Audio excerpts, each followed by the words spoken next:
Most people know the song. They've heard it at funerals, in cathedrals, and at the end of historic movies. It is the most famous hymn in human history. It's been recorded over 1,000 times. But almost everyone who sings it is missing the darkest, most uncomfortable part of the story. We like to think of Amazing Grace as a peaceful song about finding God. But the man who wrote it didn't find God in a cathedral. He found him in the middle of a literal hurricane while he was chained to a past so dark that he called himself a wretch, and actually meant it. This isn't just a story about a song. It's a psychological breakdown of how a human being can go from being the most hated man on the Atlantic Ocean to the man who helped end the British slave trade. This is the true story of John Newton, and it starts with a man who was so profane, so rebellious, and so broken that even the pirates couldn't stand him. In the mid-1700s, John Newton was not a man of God. He was a nightmare. His mother, a devout Christian, died when he was only 7, leaving him with a distant sea captain father who took him to sea at age 11. By his late teens, Newton had become a specialist in burning bridges. He was press-ganged into the Royal Navy, deserted, was caught, stripped to the waist, and whipped in front of the entire crew. This public humiliation didn't break him, it turned him into a monster. He later wrote that he was big with mischief and possessed a spirit of inveterate rebellion. He began to cultivate a lifestyle that was defined by one thing: the deliberate pursuit of evil. He wasn't just a sinner in the religious sense, he was a social outcast. He invented new swear words because the old ones weren't strong enough. He mocked anyone with a shred of morality.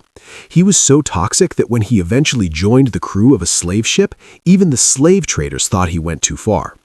There is a period in Newton's life that history often brushes over, but it's the key to understanding the wretch in the lyrics.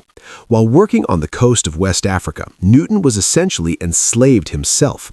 He had entered into a business arrangement with a slave dealer named Clow, but Clow's wife, a powerful African duchess named Pei, took a visceral dislike to Newton.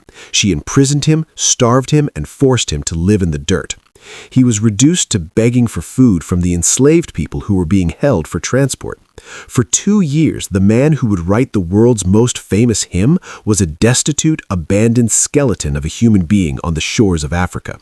When he was finally rescued by a ship captain who was a friend of his father, Newton didn't return with gratitude, he returned with a vengeance.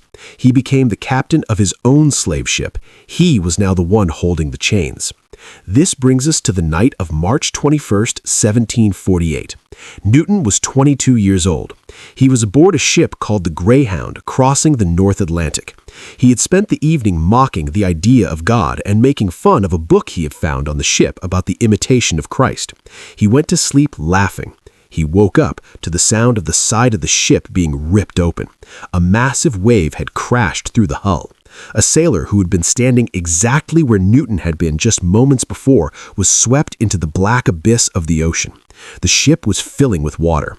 For 9 hours, Newton and the crew pumped water and plugged holes with bedding and clothes. Newton was a man who prided himself on his lack of fear, but as the Greyhound began to tilt into the freezing Atlantic, he felt a psychological shift that he couldn't explain. He found himself saying, "If this will not do, the Lord have mercy upon us." He caught himself immediately. He was embarrassed. He was the man who invented swear words. He didn't pray. But the seed was planted. For the next 4 weeks, the ship drifted, starving and battered, toward the coast of Ireland. During those weeks, the logic of the abyss set in. Newton began to realize that his life wasn't just a series of bad choices, it was a void.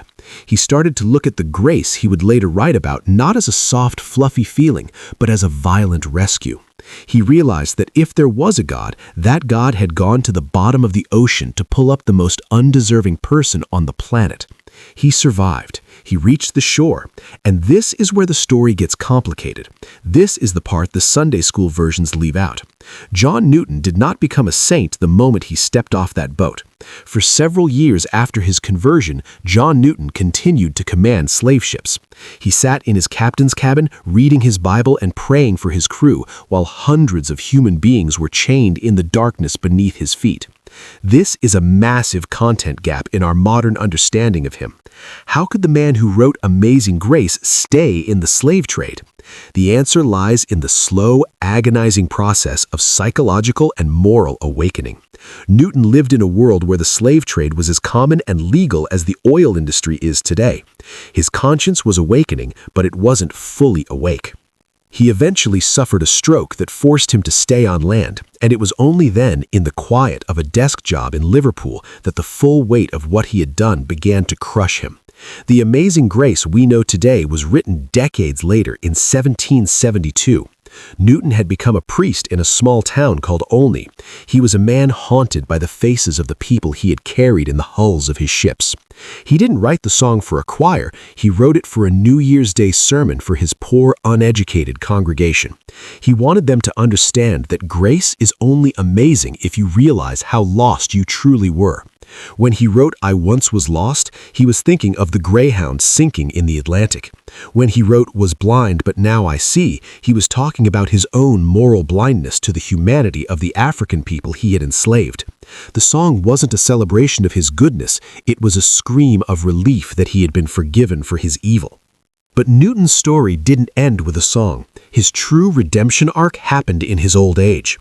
A young, wealthy politician named William Wilberforce came to Newton for advice. Wilberforce had recently become a Christian and felt he should leave politics to enter the ministry. Newton told him no. He told Wilberforce that God had placed him in Parliament for a reason, to destroy the slave trade. Newton became the mentor to the abolitionist movement. In 1788, 40 years after the storm on the Greyhound, Newton published a pamphlet called Thoughts Upon the African Slave Trade. It was a brutal, graphic, first-hand account of the horrors he had overseen. He apologized to the nation. He confessed his crimes. He became the star witness for the abolitionists. He lived just long enough to see the British Parliament pass the act to abolish the slave trade in 1807. He died months later. When we listen to Amazing Grace today, we often treat it like a lullaby, but it's not a lullaby. It is the testimony of a former slave trader who realized that the ocean was deep, but mercy was deeper. It's a song about the macro impact of a micro change in a man's heart. One man's realization of his own wretchedness led to the breaking of chains for millions of people. If you feel like your life is a storm, or if you feel like you've done too much damage to ever be repaired, remember the man who invented the swear words. Remember the man who was kicked off his own ship. Remember the man who stood on the deck of the Greyhound and asked for mercy. He didn't just get a song, he got a new soul. And that is the only thing that is truly amazing. If this story changed the way you hear that melody, hit the subscribe button because there are more stories hidden in the songs you think you know.